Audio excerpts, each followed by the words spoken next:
Hello, it's Denise, running away from home. Today is the 23rd of July, 2022. It's 2:42 in the afternoon, and today is actually Saturday. Yesterday, Bruce got called and told that the boat was fixed. Captain Dan's boat was fixed, so they spontaneously, which Bruce is not a spontaneous person, she said. Knowing as she said it, she was actually lying. Bruce can be very spontaneous in many things. There are some things he is not. Anyway, I'm glad that he took Captain Dan up on this and went to the bay, the other side of the state, and he's talking about Tuesday, Wednesday coming home. I don't know about that, how that's going to work out, but it's all right. It'll be okay. And this morning, 3 o'clock in the morning, I woke up. Did not know why I woke up. What woke me up? And then I went back to sleep and woke up again at like 5 in the morning because there was a noise of an alarm going off. And it was my concentrator. It was on my mask, and the mask will take whatever air is available and push that puppy down in your lungs, whether you have it connected to oxygen or not. The order that I had when I got out of the hospital was for it to be connected to like 5 liters of oxygen, 7 liters of oxygen, a lot of oxygen, because when I got out of the hospital, I was lucky to be alive, to be walking. A nurse told Linda that I was probably going to die. Yeah, here I am! But the concentrator going off and not working is a problem because I don't need it when I'm laying in the bed. I don't need it when I'm just sitting. But going up them stairs or going and doing anything in the kitchen, going from the bed to the bathroom and the bathroom back to the bedroom is not bad. I have been able to do that without oxygen deprivation symptoms, which is like, oh man, I can't breathe, and breathing very fast. But that's usually right when I get up from the bed after taking off the mask and I gotta go. And then the first thing that goes back on is the oxygen. I have heard that you can become addicted to oxygen. Well, I'm here to tell you that you already are addicted to oxygen. Doesn't matter what form it comes in, you need it.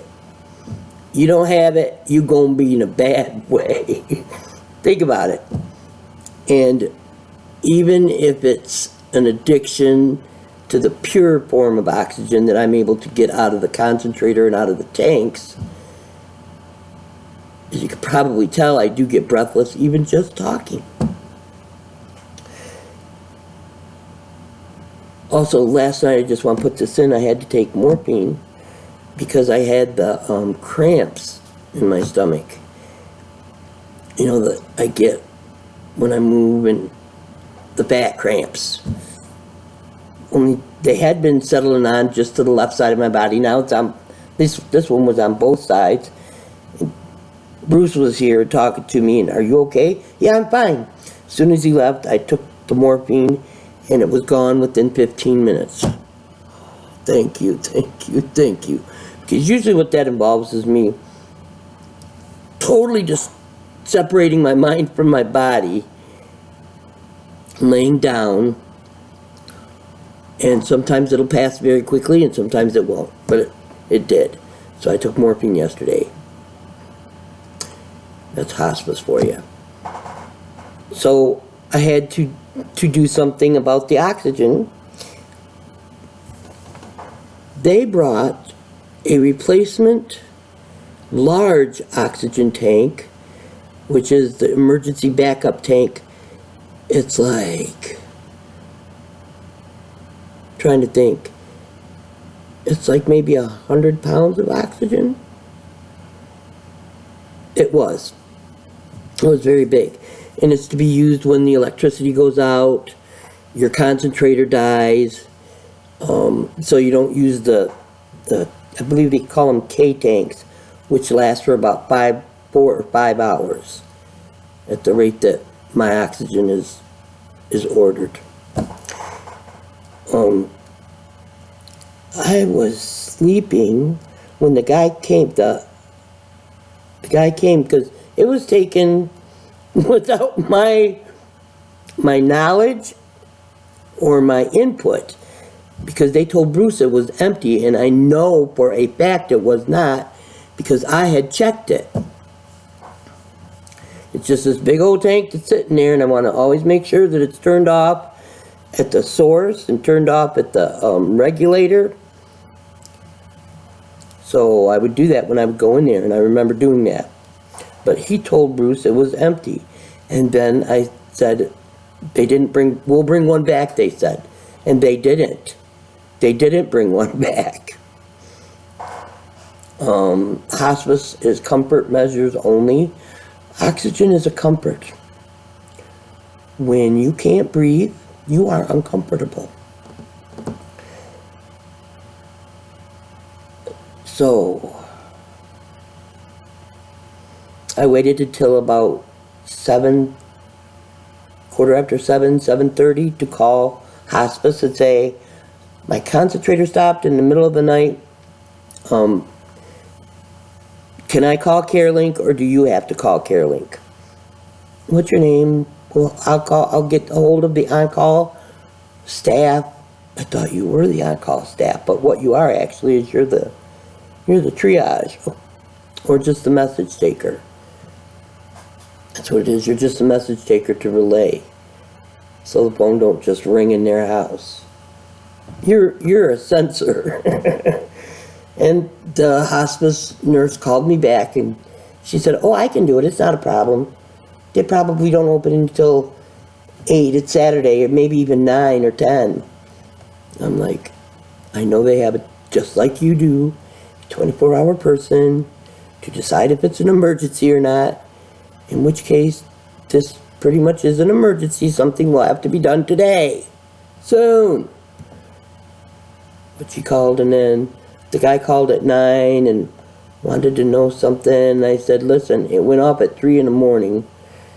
I'm hooked up to the much smaller emergency tank that you left. Maybe I missed that part when I was talking about they took the big tank. They wouldn't bring back a tank up to replace it. I had to keep saying, I need the replacement tank. Look where I live. I need the replacement tank. And they finally brought it in. It was much smaller. This is like 25 pounds of oxygen, and it's probably right. I'm probably right, because between the time that he called at 9 and we decided, can you come after noon because I need to get some sleep? And he called again and said that he was on his way. It was down there. It was to the beginning of the red zone. And in fact, it did completely run out by the time he got here. And he brought me a 10-liter machine, which last time I got hospice found out I had a 10-liter machine. They took it away. What are you running your oxygen at? 4 to 5 liters. Well, here's the problem. You can't have it redlined. Dude, it's been that way since it's come in the house. Yeah, but you run them like that all the time, and then he wears them out, and we have to refurbish them. And I said, but it was just checked. The guy came and just checked it when they took away my big oxygen tank. Yeah, but it happens, you look how many hours. It's the hours that matter. Okay, whatever. Fine, sir. Could you do me a favor and go and, could you just plug, I have no oxygen running.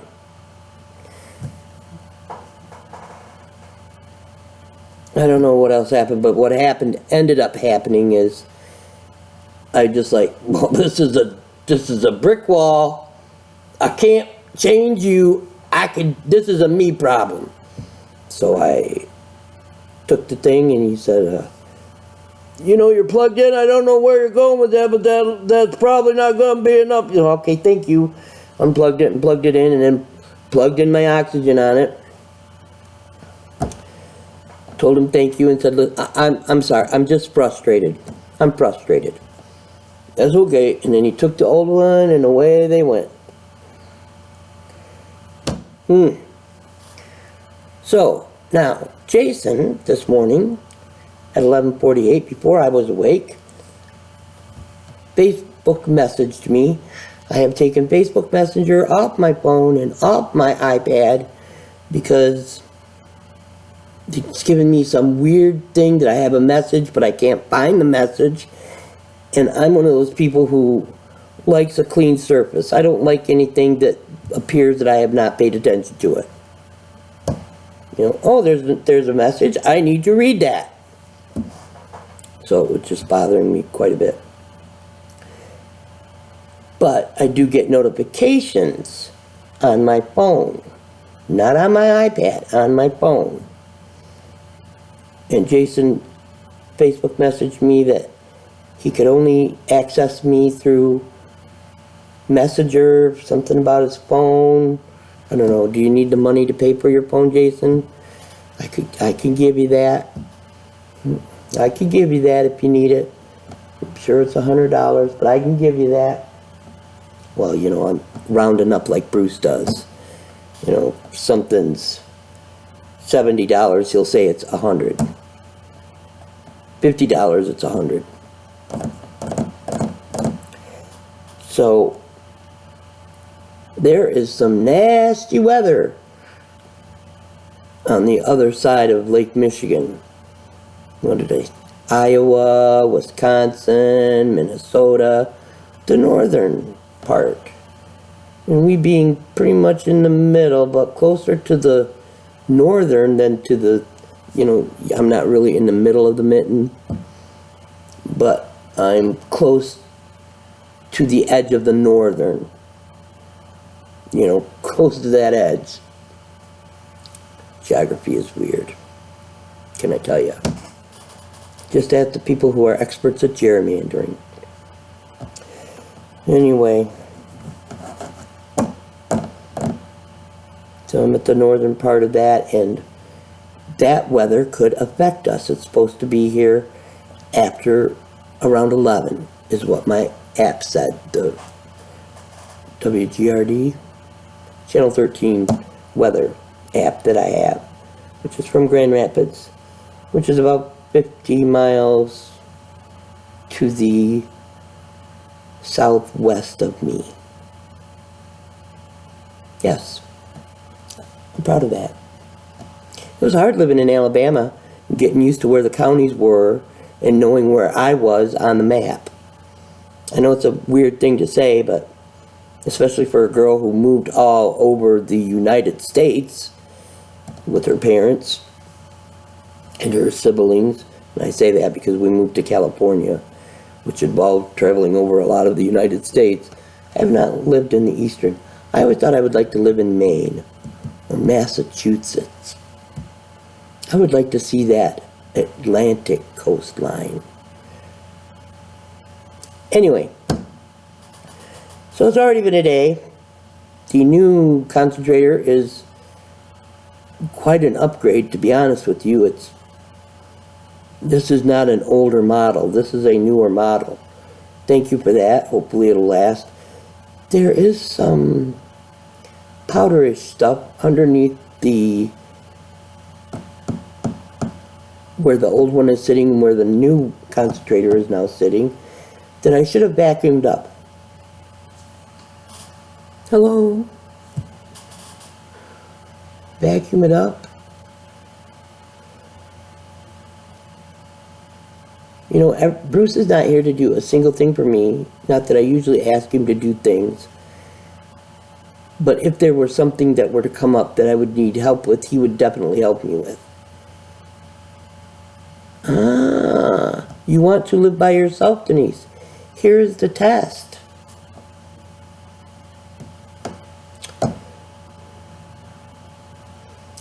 Couple of things. I don't know if I've said this already or not. When I was 23,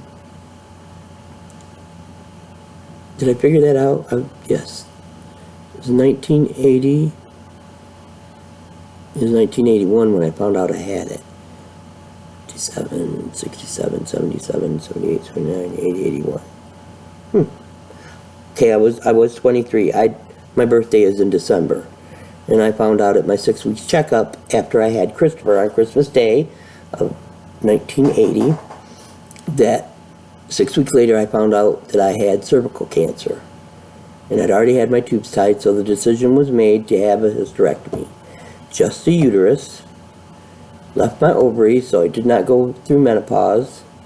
That lovely experience came later while I was living on my own, which is probably a good thing. Probably a good thing because I was salty, as the kids say. I just saw a new thing, there's a crunchy. So you can have a Karen, you can be salty, and you can be crunchy. Crunchy seems to be bougie in a way. Anyway. So my Grandma Bernard, the most spiritual person I ever knew, got together with her women's prayer group, and they prayed over this handkerchief for me about this cancer. And then Grandma sent me in a letter the handkerchief and the prayers, or just telling me about, we're praying for you. So that went over well. No, they took it all out. Back when they got in there, they said it wasn't as bad as they had thought it was, so they caught it nice and early. And completely cancer-free for, I'm 64 right now, I'll be 65 in December. And as we've already established, it's July of 2022. So cancer-free for quite a while that I'm aware of. But every once in a while on Facebook, I started to see a couple of years ago, your grandmother's prayers are still working. Your grandmother's prayers for you are still working. And I thought, oh, that's pretty cool. And then it never dawned on me that it could probably have something to do with the handkerchief and the women's prayer group. And 23 years old with cervical cancer. Those prayers are still working for me, which I find really nice. So there was that thing. And then there was something else, and of course got busy talking about it. This other thing about the cancer, you know, the prayer thing. But there's another one that keeps happening. And if I remember, I'll try and remember to record it. Anyway, I am really enjoying this acre homestead or acre homesteading YouTube channel. And if I wasn't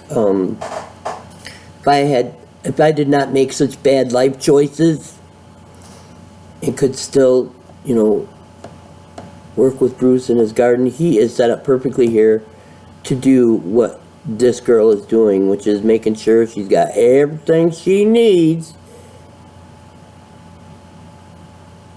in order to provide food. And in a way, I just have to say, it makes me sad that two people can have such an overabundance of food and there are families who cannot afford it.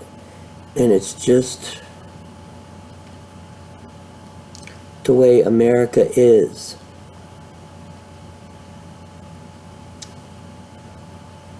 It's just the way America is, and it should be the same way for all Americans. And healthcare. Healthcare should just be, you just, like the countries in the world, you just get healthcare. Nominal charges. A prescription that could cost $400 costs you $5. Because ain't nobody trying to make a profit on people's poor health. Oh, I'm getting started. So I've got a Facebook message into Jason telling him that there's weather coming. And if the electricity goes off, my big emergency tank is empty. Because we had the big emergency last night. And I will need the generator started. And how do I get a hold of him for that? And he says he can only get messages on Wi-Fi. He's not seen the Facebook message yet, because it shows you when they see it. That's a nice thing about it. Texting people, you don't see when they read your messages. It just disappears. Facebook Messenger, you see when they read it. So are they ghosting you or not? If it worst comes to worst, I know that I could call Kurt. And I'm pretty sure Kurt would answer the phone if I called him. Hard to say. I run on and on and on and on, and I can eat. I can't. Try not to eat after 5 or 6. I did eat at 7 this morning. I had a hamburger. I took my medication. Did not have any. It was just a hamburger patty that Bruce made yesterday. Nothing on it. Didn't even use a fork. Just used my hand. But I've got to eat dinner tonight. Because I was hungry at 3 o'clock in the morning. I was hungry when I went to sleep. I did not have anything. I did not have crackers. I did not have anything. I took my meds on an empty stomach. And perhaps that's why at 3 o'clock in the morning I was like, what?